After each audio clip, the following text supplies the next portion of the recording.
Two boys, born the same way. Both had monsters sealed in them. Both lost their mothers. Both grew up rejected, feared, completely alone. One became the hero of his village. One became its worst nightmare. For years, people assumed it came down to willpower or destiny, or which one was simply stronger. But psychology tells a completely different story. And once you understand what actually separated Naruto from Gaara, you will never see either of them the same way again. The mirror. To understand this story, you have to understand what these two boys actually shared. Naruto Uzumaki. Born the night the nine-tailed fox attacked the village. His mother died shielding him. His father, the fourth Hokage, sealed the demon inside his newborn son and died doing it. Naruto grew up an orphan. No parents, no family, in a village that looked at the child and saw the monster that killed their loved ones. Gaara of the Sand. Born the same way, a demon beast sealed in him before he even took his first breath. His mother didn't survive the process. His father, the fourth Kazekage, saw his son not as a child but as a weapon, a tool for the village. The villagers feared him. His siblings were kept away from him. He grew up in the same isolation, the same loneliness, the same silence, same curse, same loss, same world that looked at them and said, "You do not belong here." So, how did they end up in completely different places? The fork in the road. There's a moment in both of these stories, a single turning point, and it came down to one thing, one person. For Naruto, that person was Iruka. Iruka Yumino was Naruto's teacher. He had lost his parents to the nine-tailed fox, the very monster sealed inside Naruto. He had every reason to look at Naruto with hatred. Instead, he sat across from a lonely boy at the ramen stand and chose to see him, not the monster, not the demon, him. That moment didn't fix everything. It didn't erase the loneliness or undo the years of rejection, but it planted something, evidence that love was possible, that he was worth something to someone. For Gaara, that person was Yashamaru, his uncle, the one adult in his entire world who showed him warmth, who treated him like a nephew, not a weapon.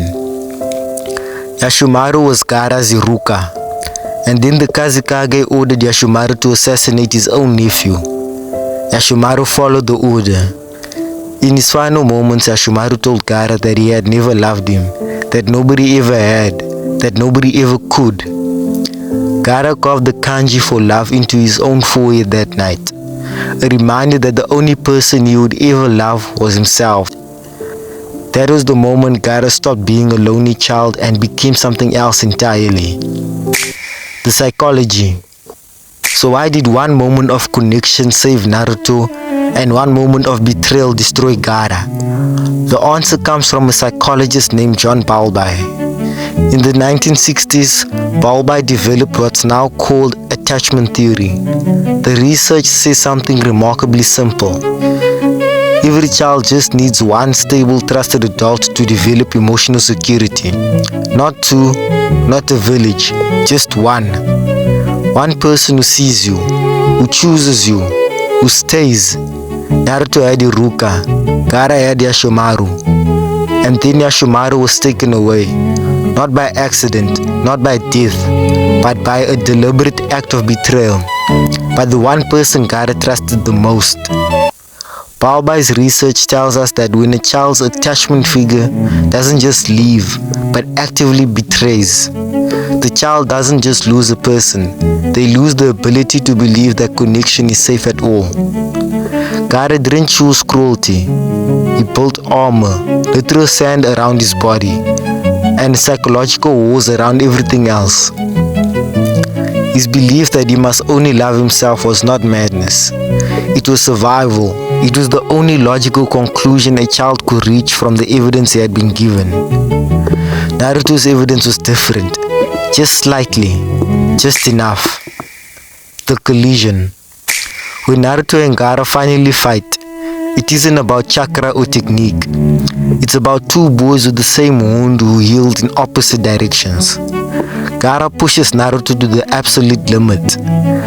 Naruto is exhausted, broken, almost out of power, but he keeps getting up. Gaara asks him why. He genuinely doesn't understand it. Why would someone keep fighting for others when they owe you nothing? And Naruto tells him, I know what it's like. I know exactly what it feels like to have everyone look at you like you're nothing. And for the first time in his life, Gaara felt seen by someone who actually understood him. And Gaara cried. A boy who built his entire identity around the belief that he was incapable of being loved, cried. One conversation, one moment of real recognition. That's all the attachment theory says it takes to begin the reverse of the damage. The real lesson. Gaara became Kazekage, the youngest in his village's history. The boy everyone called a monster became the person responsible for protecting them. Kishimoto didn't write Naruto and Gaara as a story about good versus evil. He wrote it as a question.